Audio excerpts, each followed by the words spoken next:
আসসালামু আলাইকুম। তাহমিনাস কুকিং রেসিপিসে আরও একটি নতুন রেসিপি দেখার জন্য আমি তাহমিনা আপনাদের সবাইকে ওয়েলকাম জানিয়ে আজকের রেসিপিটি শুরু করছি। আজকে আমি আপনাদের সাথে শেয়ার করব বাংলাদেশের রেস্টুরেন্ট স্টাইলে মেক্সিকান নাচোস, যেটা তৈরি করা খুবই সহজ এবং খেতেও অনেক মজার।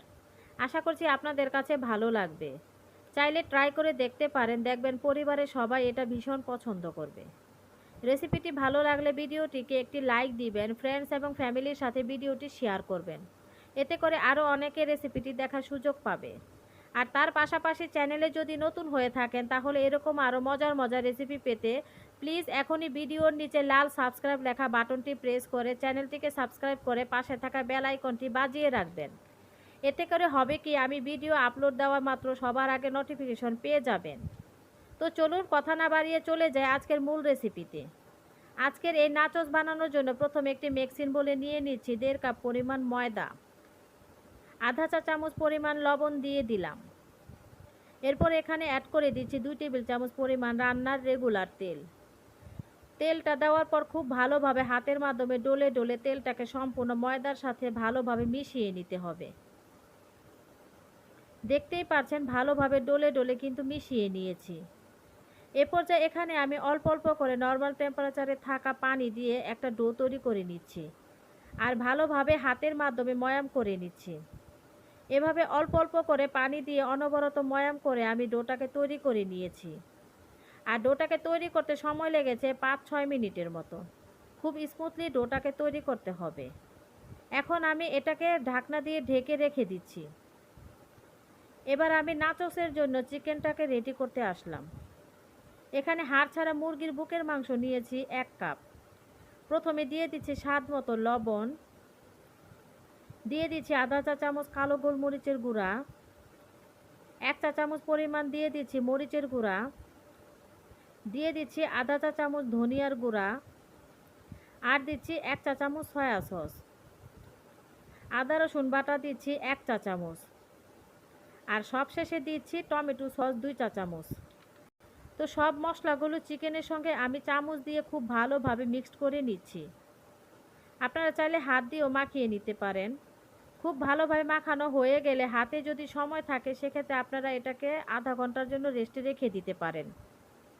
আর যদি সময় না থাকে সেক্ষেত্রে সঙ্গে সঙ্গে এটাকে ফ্রাই করে নিতে পারবেন। এ পর্যায়ে 1 চা চামচ কর্নফ্লাওয়ার দিয়ে দিচ্ছি।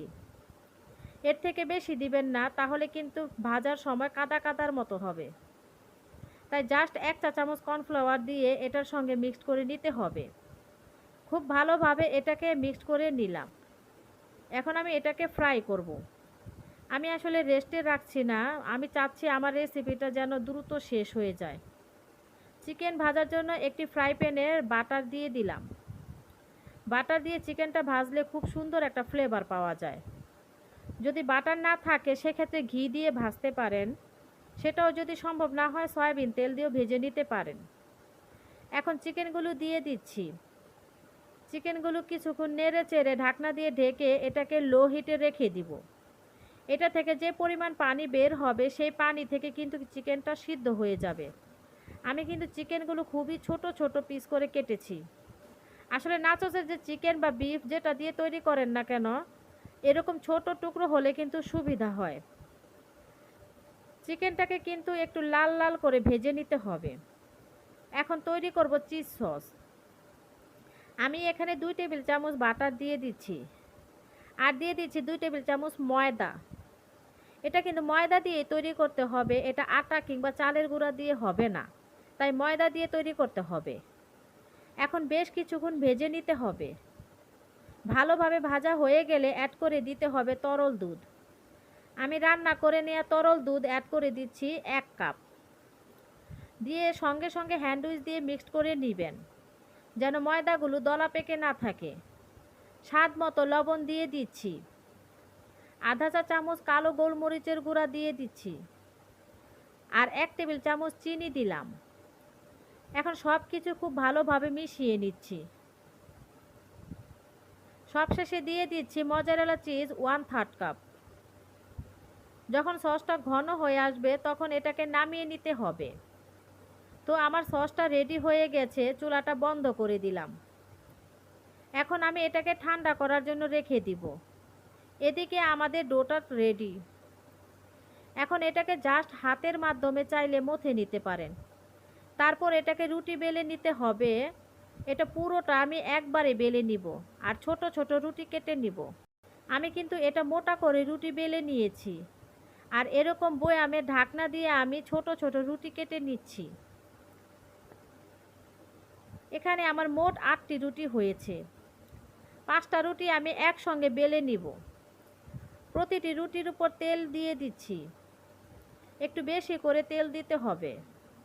দিয়ে পুরো রুটির উপর এভাবে সমানভাবে ছড়িয়ে দিয়ে একটু বড় করে নিচ্ছি, যেন একটার উপর আরেকটা বসানোর পর যেন বেলে নিতে সুবিধা হয়।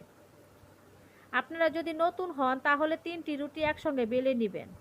বেশি বেলতে যাবেন না, তাহলে ছিঁড়ে যেতে পারে বা পারফেক্ট নাও হতে পারে। এখন আমি উপর দিয়ে ময়দা ছিটিয়ে দিলাম। ময়দাটা একটু বেশি করে ছিটিয়ে দিতে হবে, যেন রুটিটা বেলার পর জোড়া না লাগে। এটা ভাজার পর যেন খুব সহজে রুটিগুলো আলাদা আলাদা করে খুলে নেওয়া যায়, সেজন্য ময়দা আর তেলের পরিমাণটা একটু বেশি দিতে হবে। এরপর একটার উপর একটা বসিয়ে দিচ্ছি। আপনারা যদি নতুন রাঁধুনি হন তাহলে 5টা রুটি একসঙ্গে বেলতে যাবেন না, আপনারা একসঙ্গে 3টা বা 4টা রুটি নিয়ে বেলতে পারেন। এরপর সঙ্গে সঙ্গে এটা বেলতে যাবেন না, হাত দিয়ে চেপে চেপে আরও একটু বড় করে নেবেন, তারপর বেলবেন। যদি সঙ্গে সঙ্গে বেলতে যান নিচের রুটিটা দেখবেন ছোটই থেকে যাবে, তখন আসলে আপনার কাছে ভালো লাগবে না। তো এভাবে সবগুলো হাত দিয়ে চেপে তারপর বেলে নেবেন, তাহলে সবগুলো রুটি এক সমান হবে। আমার এটা বেলা হয়ে গেছে। আমি কিন্তু মোটা করে বেলে নিয়েছি। এটা কিন্তু একদম পাতলা করে বেলা যাবে না, তাহলে কিন্তু পরবর্তীতে খুলতে পারবেন না। এরকম মোটা করে বেলতে হবে আর মিডিয়াম আঁচে এটাকে ভাজতে হবে। এটা যেন রুটির ভাজার মতো না হয়, জাস্ট সিদ্ধ হয়ে আসে। ঠিক এরকম সিদ্ধ লুকের মতো চলে আসলে চুলাটা বন্ধ করে দিতে হবে। আমি চুলাটা এখন বন্ধ করে দিলাম। এর থেকে বেশি ভাজবো না।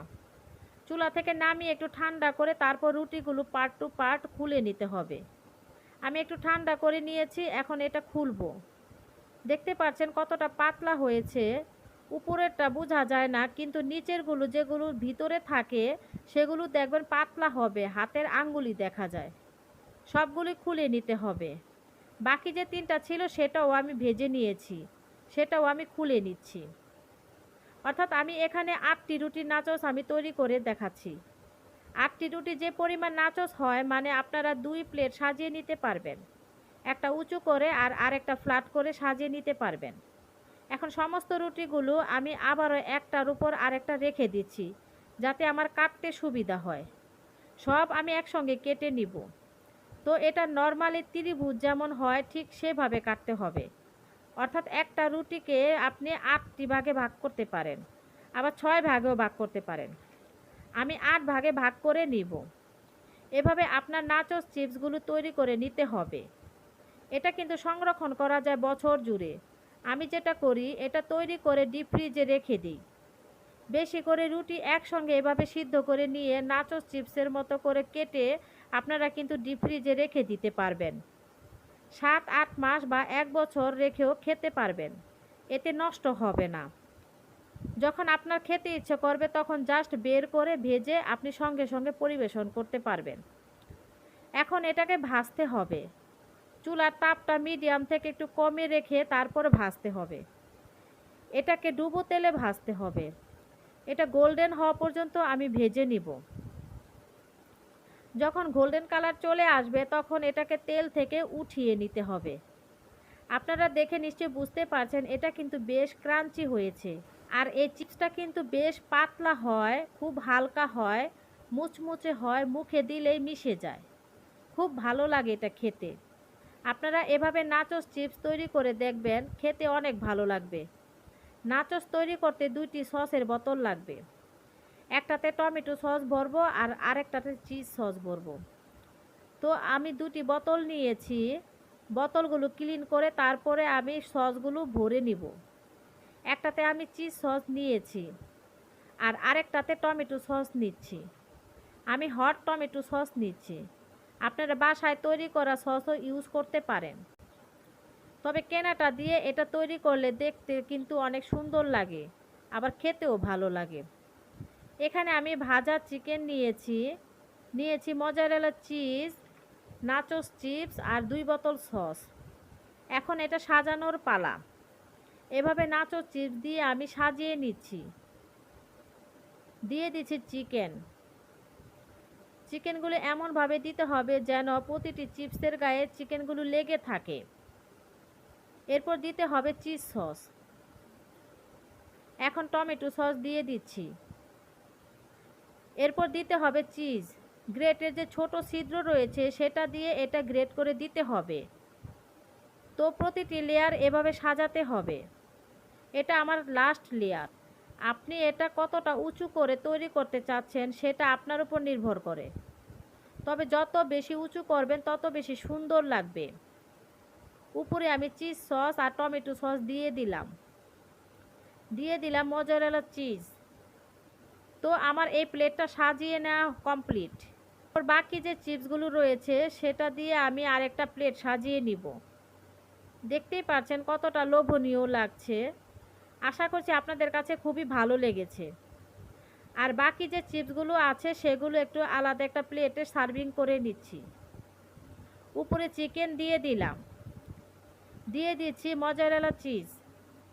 এরপর দিয়ে দিব আপনার টমেটো সস আর চিজ সস। আপনারা চাইলে কিন্তু ভেজিটেবলও ইউজ করতে পারেন, যেমন গাজর দিতে পারেন, বাঁধাকপি কিংবা ব্ল্যাক অলিভও দিতে পারেন। আপনারা আপনাদের পছন্দ মতো সবজি অ্যাড করতে পারবেন। আমি আসলে সবজি অ্যাড করছি না, আমি জাস্ট সস দিয়ে আপনাদেরকে দেখালাম, কারণ এভাবে কিন্তু অনেক বেশি ভালো লাগে। তাই আমি এত কিছু অ্যাড করার প্রয়োজন মনে করি না। তবে আপনারা চাইলে দিতে পারেন। আমি 2টি প্লেট সাজিয়ে নিয়েছি। 1.5 কাপ ময়দা থেকে আপনারা এরকম 2 প্লেট সাজিয়ে নিতে পারবেন। আশা করছি আজকের রেসিপিটি আপনাদের কাছে ভালো লেগেছে। ভালো লেগে থাকলে অবশ্যই রেসিপিটা ফলো করে বাসায় ট্রাই করবেন। ফ্রেন্ডস এবং ফ্যামিলির সাথে রেসিপিটা শেয়ার করবেন। আর রেসিপিটা যদি খুব ভালো লেগে থাকে চ্যানেলের সাথে থাকার জন্য অবশ্যই প্লিজ আমার চ্যানেলটিকে সাবস্ক্রাইব করবেন। আজকের মতো এখানে বিদায় নিচ্ছি। ভালো থাকবেন সবাই। আল্লাহ হাফেজ।